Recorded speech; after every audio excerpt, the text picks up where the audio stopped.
چې د رومیو او د جولیت په نامه چیرې د مینې افسانه را واخلم، د مغربي سمندرو له تله بس یوه هیره زمانه را واخلم. چېرته په سلو کې یوه د غم کیسه ده، هره یوه یې د خوښیو افسانه ده. په هره کرښه کې جوش د وصال، په هره پاڼه کې سکون خپور وي. د دوه مسرورو دوه مینو زړونو له کامیابیه ډک ژوندون خپور وي.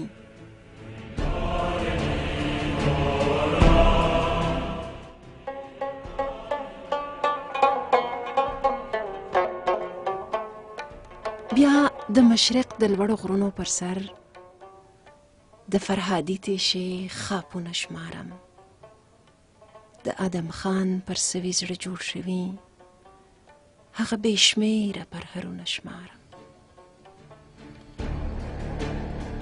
زما په وړاندې دوه جهانه پراته، یو د وصال له رنګینیو جوړ دی، بل د غمونو او دردونو جهان د هجرانونو له سلګیو جوړ دی.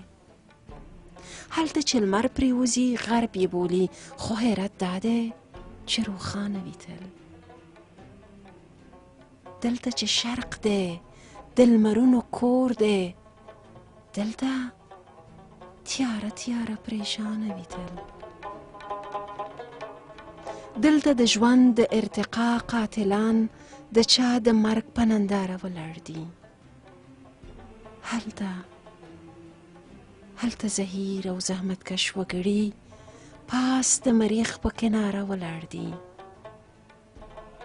هغه قلم چې خدای قسم پرې وکړ، هغه قلم چې خدای قسم پرې وکړ، د مغرب خلکو خپل ژوندون وباله.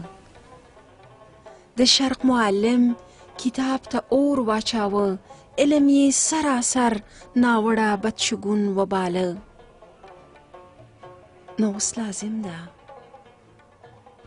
لازم ده چې د شرق وګړي د معنویاتو عارفان وګڼو، که د مغرب په معنا پوهه خلک د مادیاتو غلامان وګڼو.